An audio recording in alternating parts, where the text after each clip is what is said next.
Olá! O Justiça em Questão de hoje traz decisões do Tribunal de Justiça de Minas Gerais que determinaram prisão domiciliar por atraso no pagamento da pensão alimentícia. Essa medida é possibilitada pelo uso da tornozeleira eletrônica. Fraudar um currículo é crime e o infrator pode ser punido pela lei por fornecer informações falsas. Saiba como proceder ao receber uma intimação judicial de uma autoridade civil ou militar. O Vencidinho está ganhando cada vez mais a confiança dos consumidores. O Justiça em Questão vai mostrar como funciona esse serviço de venda de produtos com data de validade próxima ao vencimento. Entenda o que é o Cadastro Nacional de Obras e quais os benefícios para o contribuinte e o setor da construção civil. O JQ traz também decisões judiciais de destaque em Minas e esclarecimentos de termos jurídicos para você entender melhor seus direitos e deveres. Fique com a gente, nossa edição começa agora.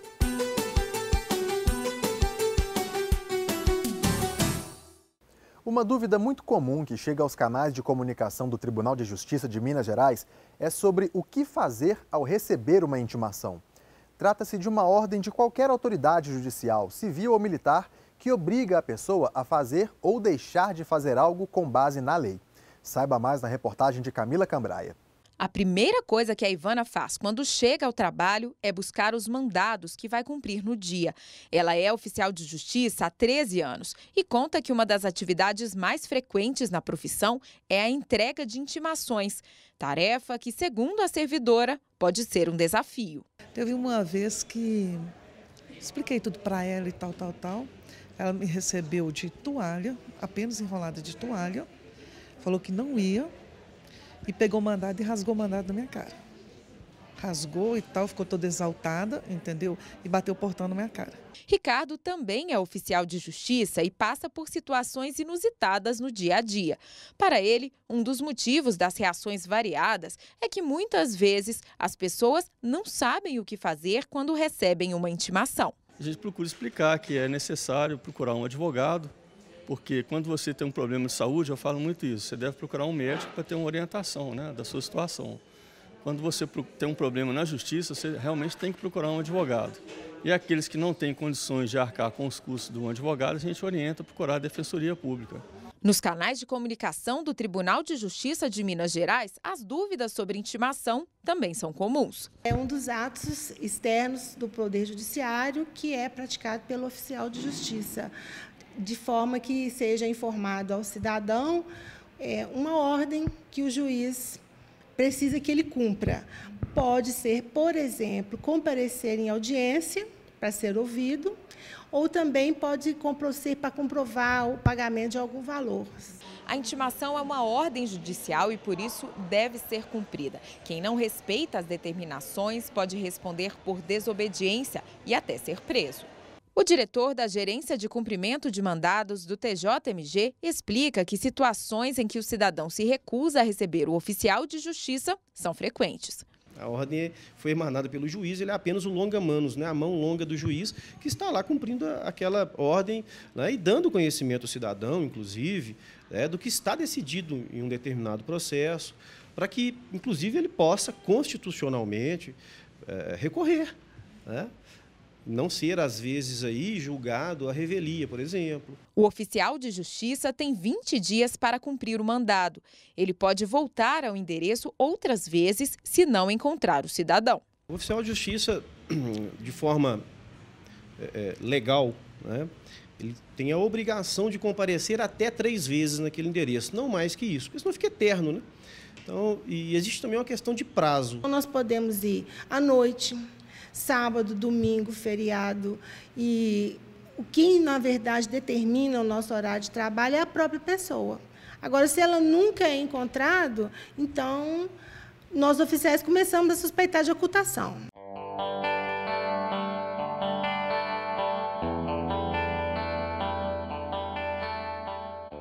Você sabe o que é vigilância sanitária? O nosso dicionário jurídico esclarece o termo. Confira.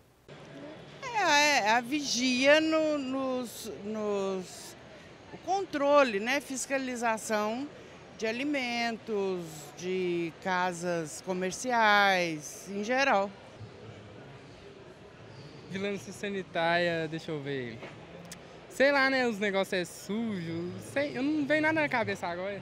vigilância sanitária é a segurança sanitária das empresas que trabalham no ramo das comidas, né? Esqueci, não lembro, não sei direito o que fala. Vigilância sanitária, vigilância, né? O principal foco da vigilância sanitária é garantir a promoção da saúde para a população. Sua função é promover ações capazes de eliminar, diminuir ou prevenir riscos à saúde e intervir em todo tipo de problema sanitário que possa afetar a relação entre meio ambiente, produção e circulação de bens e prestação de serviços à comunidade. No Brasil, as ações da vigilância sanitária são coordenadas pela Anvisa, Agência Nacional de Vigilância Sanitária, que é a responsável por criar normas e regulamentos sobre a saúde no país. No próximo bloco, vamos falar sobre as fraudes no currículo para disputar uma vaga de emprego. Mostramos também que estabelecimentos estão vendendo produtos perto do vencimento, conhecidos como vencidinhos. Voltamos já.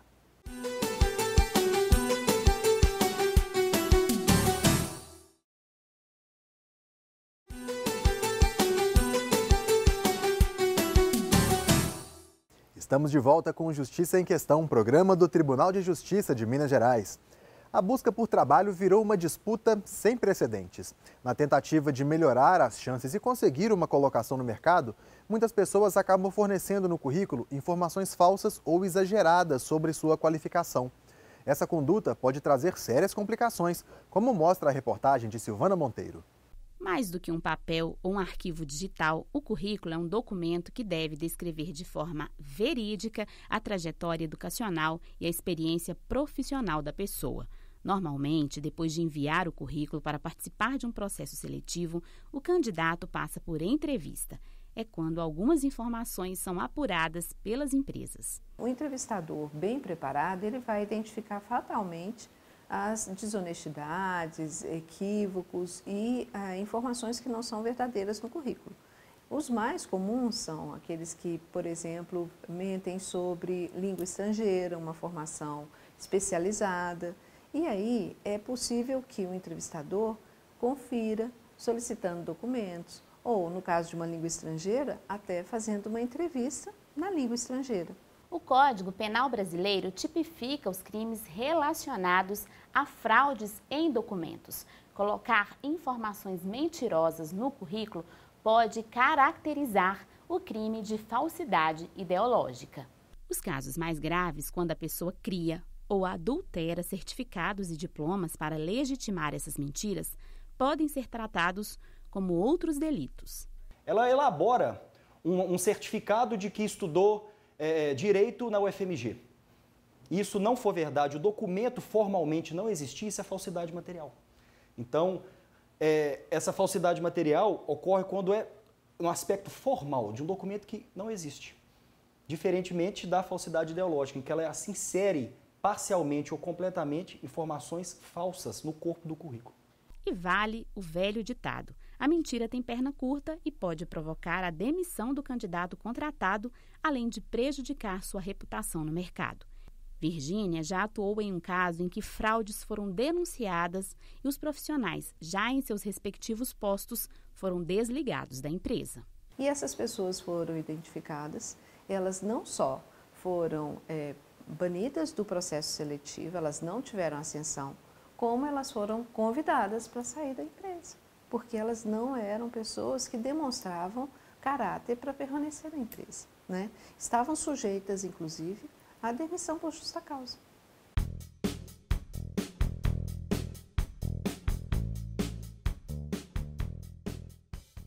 Chegou a hora de responder a mais uma dúvida dos telespectadores no quadro Seu Direito. Hoje vamos responder ao Francisco José Machado, que deixou a seguinte pergunta no nosso canal no YouTube. Qual é a lei que diz que o supermercado não é obrigado a vender produtos fracionados, salvo os que já possuem as especificações como os iogurtes? E no caso do papel higiênico? A superintendente do PROCON de Contagem, Hariúcha Amarante, esclarece. Bom, Francisco, respondendo a sua pergunta, o Código de Defesa do Consumidor informa em seu artigo 39 que os fornecedores não podem limitar a quantidade de compra. No entanto, tem as suas exceções. O que seriam? No caso de uma promoção. Eu posso limitar a quantidade de compra de um produto desde que eu comprove que está tendo uma promoção e isso para garantir o mercado. O que ele fala que eu não posso limitar? Produtos que estão dentro de embalagem. Eu não posso violar uma embalagem para pegar um produto. O que seria isso? Papel higiênico. Eu não posso violar a embalagem para pegar um papel higiênico. Por quê? Naquela embalagem do papel higiênico vai estar a composição, data de validade, data de fabricação, quem fabricou, contato que eu preciso, todas as informações vão estar naquela ali. Então, se no que eu violo a embalagem, eu estou também violando o produto e violando as informações que são úteis para você, consumidor. Um outro ponto seria o iogurte, aquelas bandejas de iogurte com 6 iogurtes. Se você verificar, cada iogurte ele tem uma informação específica. Um está código de validade, a data de validade, o outro ele está o código de barras, o outro ele está a composição, o outro ele está o fabricante. No que eu desmembro aquela embalagem para vender, eu estou também desmembrando as informações que você, consumidor, vai precisar. No caso daquela garrafinha de iogurte, ela tem todas as informações. Eu posso sim vender a garrafinha isolada. Posso, em verduras, vender 3 embalagens de abobrinha, por exemplo, em uma única embalagem? Posso, mas eu tenho que dar a opção para o consumidor falar, eu quero só uma, porque essa não tem código de barra, não tem validade, eu não tenho nada. A questão também do presunto, eu não posso limitar a compra, por exemplo, em padarias costuma limitar 100 gramas a compra do presunto, eu não posso limitar. Aí isso eu estou infringindo o artigo 39 do Código de Defesa do Consumidor. Você quer que o Justiça em Questão ajude com a sua dúvida? Envie a pergunta para o nosso e-mail, justiçaemquestão, tudo junto e sem acento, @tjmg.jus.br ou para o WhatsApp 31 98462 1532. E você também pode deixar o seu comentário no nosso canal no YouTube. O endereço é youtube.com/Justiça em Questão. Economizar é sempre bom, principalmente na hora da compra em supermercados. E uma nova modalidade de negócio tem atraído os consumidores que buscam promoções. São os estabelecimentos que vendem apenas produtos próximos do vencimento, com preços bem mais em conta. Conheça um pouco mais sobre o Vencidinho, quais os cuidados na hora da compra, os riscos para a saúde e os direitos do consumidor nessa negociação. Cartazes chamativos, produtos com descontos incríveis. Bom demais, não é? Opa, mas espera aí, já deu uma conferida na validade? Aproveito, mas olha a data também, né? Porque já passei mal muitas vezes. Meu estômago já é ruim com esse trem vencido. Então olho bastante a data. O preço não manda, né? Manda é o vencimento. É uma prática comum os supermercados colocarem em promoção itens que estão próximos de vencer. Além de aproveitar essas ofertas, o consumidor tem agora uma nova opção de serviço. De olho na clientela, muitos comerciantes têm investido na venda exclusiva de produtos com prazo de validade apertado e com um preço abaixo da média. Esse aqui em Belo Horizonte já tem uma rede de 4 supermercados.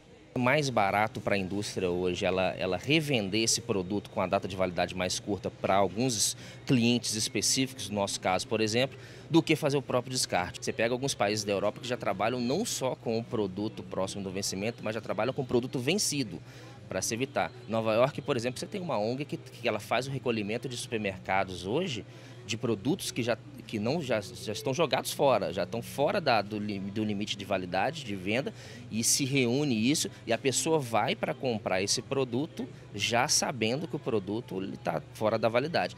É aí que o consumidor precisa ter bastante cuidado e exigir ainda mais seus direitos. Aqui no Brasil não é proibido vender produtos próximos do vencimento, mas, além das leis de cada estado, existem algumas regras previstas no Código de Defesa do Consumidor e no Código Civil para esse tipo de comércio.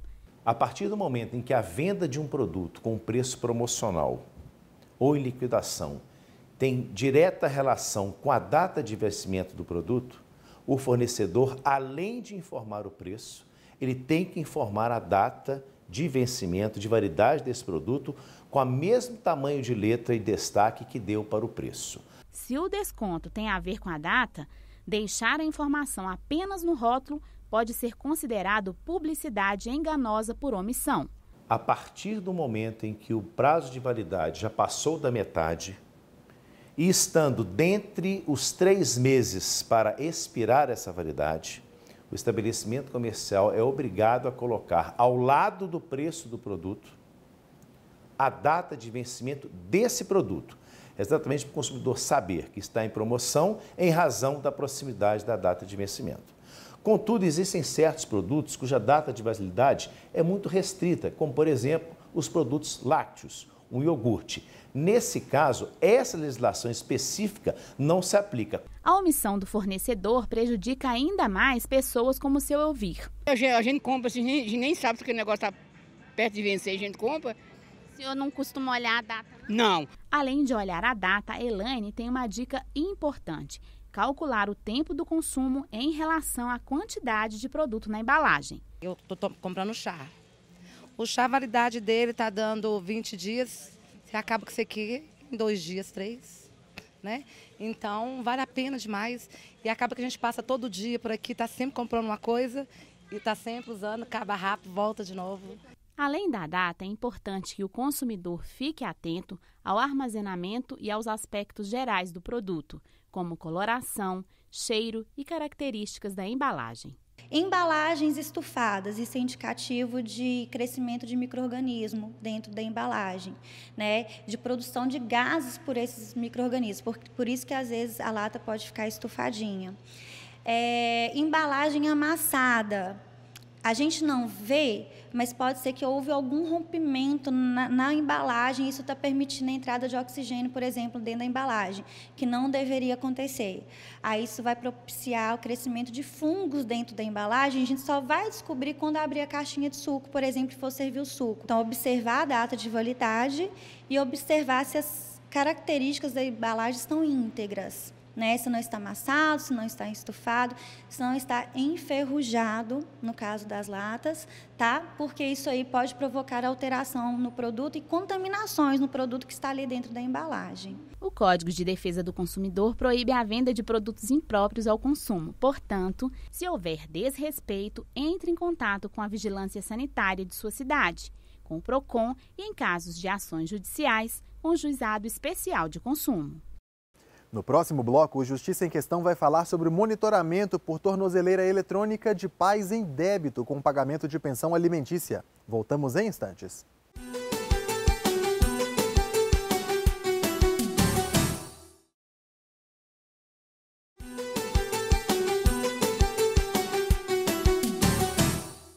Estamos de volta. Você está assistindo ao Justiça em Questão. O Cadastro Nacional de Obras, instituído pela Receita Federal do Brasil em 2018, funciona como um banco de dados. Nele são inseridos dados cadastrais das obras de construção civil e de seus responsáveis. As informações podem ser acessadas pelo portal e-Social. Confira na entrevista os benefícios dessa norma.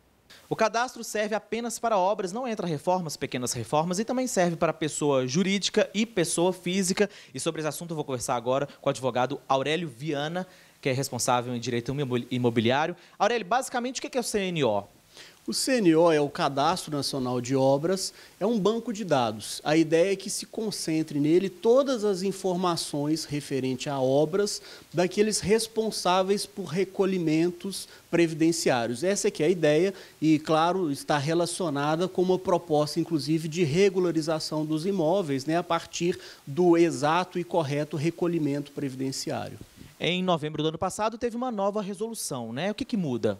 A Instrução Normativa 1845 do ano passado substitui, né, o antigo SEI, Cadastro Específico do INSS, pelo CNO, Cadastro Nacional de Obras. Tem algumas mudanças, né, do ponto de vista conceitual, porque agora a matrícula não é mais do contribuinte, né? A matrícula agora é da própria obra em si, né? Então, uma mudança um pouco conceitual. E, além disso, há também uma mudança do ponto de vista operacional, porque muitos dos atos que anteriormente eram feitos, por exemplo, numa agência, né, da própria Receita, agora podem ser feitos diretamente pelo site, né, então, reduzindo, inclusive, um pouco do processo de burocracia da declaração. Essa regulamentação já está valendo, tem a ver com o e-Social também, né? Já está valendo, está tudo relacionado ao sistema tributário e previdenciário, até para que seja possível uma regularização das obras, né, mediante a verificação do exato e correto recolhimento tributário e previdenciário. Para qualquer obra, tanto jurídico quanto pessoa física, onde que o cidadão se informa, como que ele faz esse cadastro? Ele precisa verificar algumas informações disponíveis no site. O ideal é que ele tenha o certificado digital e, havendo algum tipo de dúvida, pode comparecer a um posto de atendimento da Receita Federal. Veja as decisões que ganharam destaque no Judiciário de Minas Gerais. Uma moradora de Itamaraty, distrito de Pedra Azul, no Vale do Jequitinhonha, vai receber R$ 4.000 por danos morais da Copasa.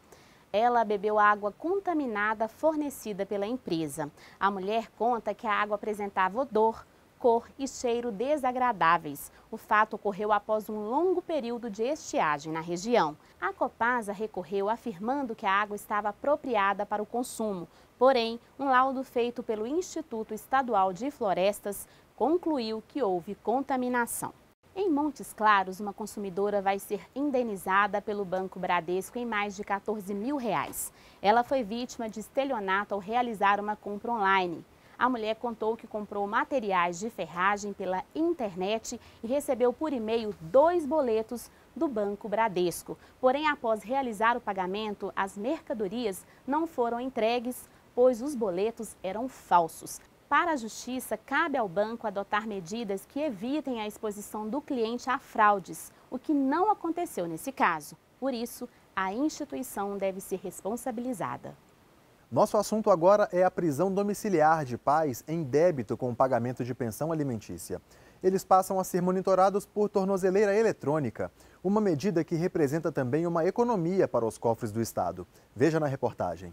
As decisões se basearam na previsão do novo Código de Processo Civil de adotar medidas diversas, capazes de forçar o cumprimento da ordem judicial, no caso, o pagamento da pensão.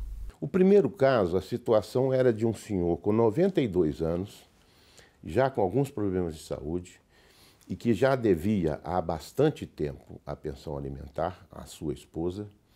E eu entendi que não seria prudente até, ou seria até desumano, determinar a prisão dele. A outra situação que me veio a semana passada, os filhos pediam a prisão do pai, mas eu identifiquei que o pai tem um emprego. Portanto, entendi que seria um contrassenso prendê-lo, a consequência seria ele perder o emprego, e não ter condições de cumprir esse débito que ele tem com os filhos. Atualmente são aproximadamente 1.800 pessoas monitoradas, mas é a primeira vez que se aplica a pena de prisão domiciliar com uso de tornozeleira eletrônica a pessoas devendo mais de 3 meses de pensão. A instalação e o rastreamento são feitos pela Unidade Gestora de Monitoração Eletrônica, a UGME. Ela recebe a decisão judicial determinando a monitoração eletrônica do indivíduo e, em seguida, a gente recebe esse indivíduo para iniciar essa monitoração. Então, a princípio, a gente instala a tornozeleira eletrônica, afixa ela no tornozelo da pessoa a ser monitorada e coloca no sistema de monitoração todas as condições que o juiz determinou na decisão. No caso do idoso, foi determinado não se afastar mais de 300 metros de casa, saídas para a padaria ou farmácia só no comércio mais próximo da residência. O outro sentenciado também não pode se distanciar de casa por mais de 300 metros, exceto para trabalhar. Todo o trajeto dos monitorados é rastreado via GPS, como um sinal de celular. Eles precisam carregar diariamente a bateria do equipamento. Se descumprirem as determinações, serão considerados em violação. O sistema nos alerta que tem uma pessoa em violação. A partir desse momento, o agente penitenciário inicia a tratativa mandando uma notificação para a tornozeleira. Ou seja, ela em violação, ela passa a vibrar, emitir um sinal sonoro e luminoso característico de violação. O aviso de violação surge em vermelho na tela dos agentes. Ao receber o alerta, o sentenciado precisa fazer contato rapidamente com a central e informar o que está acontecendo. Se ela não fizer em 20 minutos, aí a própria central de tratativa faz o contato com o monitorado para tentar esclarecer o que pode estar acontecendo ali que está gerando a violação. A partir daí, se for esclarecido, a violação é desconsiderada. Se não for, ele tem a oportunidade de ser convocado para vir na unidade e tentar justificar. Atualmente, Minas Gerais tem 390 pessoas presas por não pagar a pensão alimentícia. Por enquanto, são apenas 2 indivíduos usando a tornozeleira, mas esse número pode vir a aumentar. O serviço de monitoramento eletrônico também contempla os municípios de Juiz de Fora, Uberlândia, Alfenas, Itajubá, Montes Claros e Governador Valadares. E pode ser que outros juízes adotem o mesmo entendimento em casos desse tipo. De acordo com o desembargador, adotar as tornozeleiras é sinônimo de economia. uma tornozeleira eletrônica custa ao Estado de Minas Gerais R$ 165 mês, enquanto que o detento custa R$ 2.700 mês. Então veja só por esse ângulo o quanto é vantajoso para a sociedade não ter essa despesa mensal com um detento. Em Belo Horizonte, existe atualmente um sistema de apresentação em juízo que funciona 24 horas por dia. Por meio de reconhecimento facial, os sentenciados que são obrigados a comparecer periodicamente à Justiça podem se apresentar em qualquer dia da semana, inclusive aos sábados, domingos e feriados. A tecnologia só pode ser utilizada pelo sentenciado que estiver devidamente registrado. O cadastro pode ser feito no Fórum Lafayette, na capital mineira, entre 8 da manhã e 5 da tarde. E a entrada é pela Rua Ouro Preto. O Justiça em Questão também está na internet. O conteúdo desta e de outras edições pode ser acessado no portal do Tribunal de Justiça. Clique na área Comunicação e depois em Justiça em Questão. Ou veja pelo canal no YouTube. Comente, proponha temas, participe do nosso programa. Envie uma mensagem para o e-mail justiçaemquestão@tjmg.jus.br ou para o WhatsApp 31 98462 1532. Um grande abraço e até a próxima edição.